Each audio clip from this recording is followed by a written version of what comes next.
Could tonight's expected frost disturb some of our local farmers' crops? We talked to one farmer who has some concerns. We're learning new details tonight about a deadly crash involving a train in Scott County. We're up with technology now, so it actually is new and exciting. One Southern Kentucky Police Department is testing out the use of wearing body cameras. Here are the pros of it coming up. Tracking, alerting, protecting. This is WKYT News at 5:30.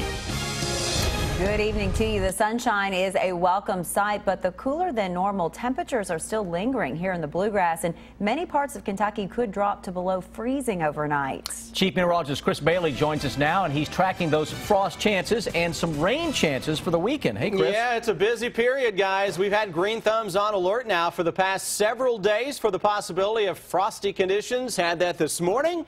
And the possibility of a light freeze that is coming our way as we go into tomorrow morning. Freeze warning is out for all of central and eastern Kentucky with readings that'll drop into the upper 20s and the low 30s. So this morning, if your plants survived it, you forgot to cover them up, boy, don't do that again tonight, because we will drop even colder to colder readings than what we had this morning. A lot of upper 20s. You hit 28, 29 degrees for more than an hour or two, which is a possibility in some areas.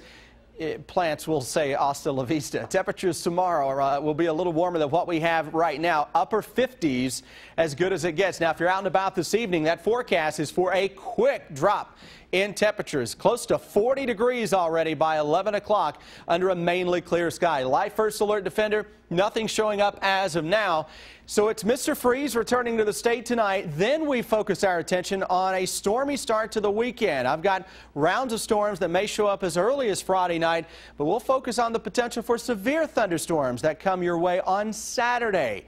I mentioned it's a busy 48-hour period. We'll break it all down when I come back in greater detail in about 10 minutes. All right, Chris, we'll see you then. Thank you. The drop in temperatures has some Kentucky farmers concerned. The frost is just another hurdle they've had to get over this year. That's on top of all the rain and the harsh winter. Our Jim Caldwell shows us how one farmer in Scott County is battling the frost. It's our top story at 5:30. And we're just kind of waiting on y'all to tell us the weather's going to finally break and change. Kevin Evans, the manager of Evans Orchard, is constantly tracking weather conditions. This time, he's watching for frost potential. After you get beaten head a few times, you know, you finally learn, like, you know, we don't have to be quite the very first person has everything. This is a high-value apple. See, we've got our first one there. The harsh winter and very wet spring have both been other issues that farmers have had to deal with. So we were minus 23 here 2 nights in a row, and we've lost this year's peach crop, most likely. While early this morning they did see a little bit of frost on some of the top rows here, these strawberries that are planted in water known as hydrostacks, or what we would know them as styrofoam containers, add a little more protection. We got this styrofoam, and that's like an insulator.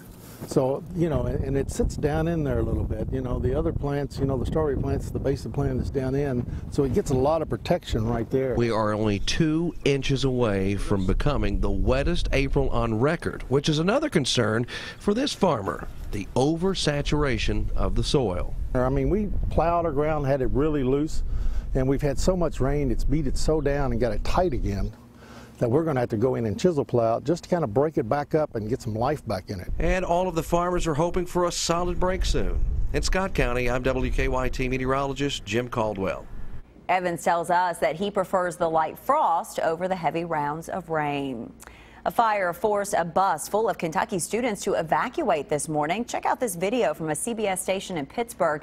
50 Oldham County middle school students and 5 adults were on their way back from their annual 8th grade trip to Washington, D.C. when their tour bus caught fire on Interstate 70 in Pennsylvania near the West Virginia line. The good news, no one was hurt. We are learning new details tonight about a deadly crash involving a train. Our county-by-county coverage begins in Scott County. The crash happened yesterday near a farm off Rogers Gap Road north of Georgetown. The sheriff says 80-year-old Stanley Hammond was driving a dump truck when a train hit him. The sheriff says witnesses told deputies the train engineer was activating his horn as Hammond approached the tracks. Investigators believe there may have been mechanical issues with that dump truck. In Harrison County, police hope surveillance pictures will help catch a bank robber. The Cynthiana Democrat reports this man robbed the Farmers Deposit Bank. The paper says the person has not been caught yet. You can see the suspect is pretty heavily disguised. If you know anything about this situation or this person, you're asked to call police. And in Laurel County, a wanted man out of Michigan is behind bars. Deputies arrested Clifford Healy Jr. Tuesday off Keavy Road near London. They say he's wanted for felony failure to pay child support. According to deputies, he will be extradited back to Michigan. Right now, he's in the Laurel County Detention Center. It could be a new way to keep police and the public safe. The Corbin Police Department is testing out body cameras, which could help them while on the job. The cameras can record interactions between officers and the people that they're confronting. And as Jordan Valines reports, they're already coming in handy. So we're on and rolling? We're on and rolling. Nowadays, it seems that everyone has a camera at their fingertips, ready to record at a moment's notice.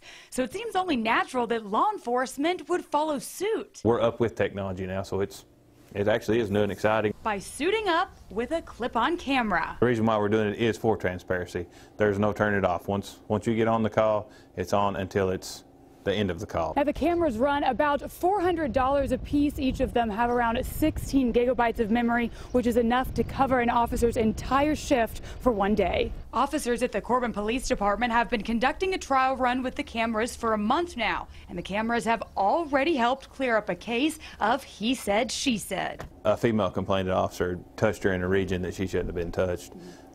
We got the video, we watched it. The officer never came in contact with her.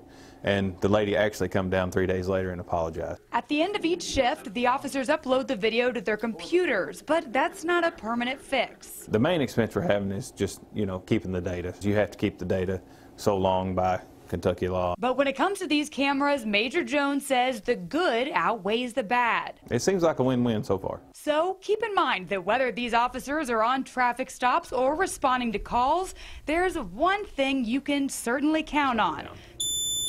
The cameras will be rolling. In Corbin, Jordan Valines, WKYT. The Corbin City Commissioner is currently reviewing the policy for body cameras worn by law enforcement.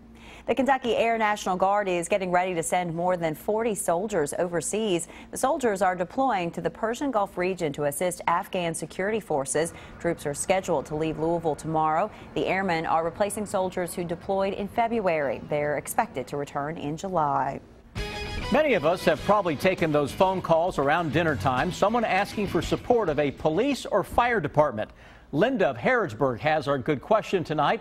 I would like to know if any of these fire departments make calls for fundraising. I got such a call last night. Also, I had a call from a supposed fundraising for the Kentucky State Police that was the other night. Are either scams?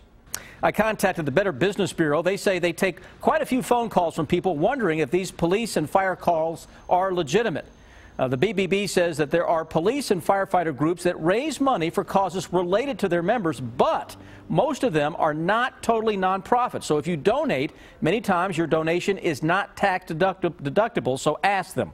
Also, do not make the assumption that because the caller is using the word police or firefighter in the organization's name, that local members are involved.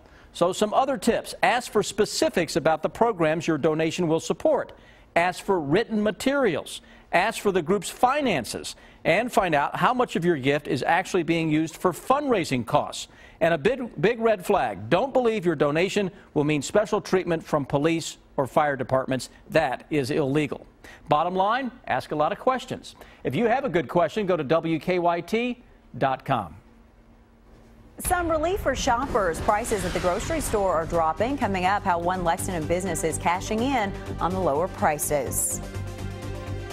I'm Bill Bryant. The economic impact of Keeneland on Lexington is found to be more than $500 million a year. And the candidates for governor chase and spend money in the 2015 campaign. The bottom line is ahead.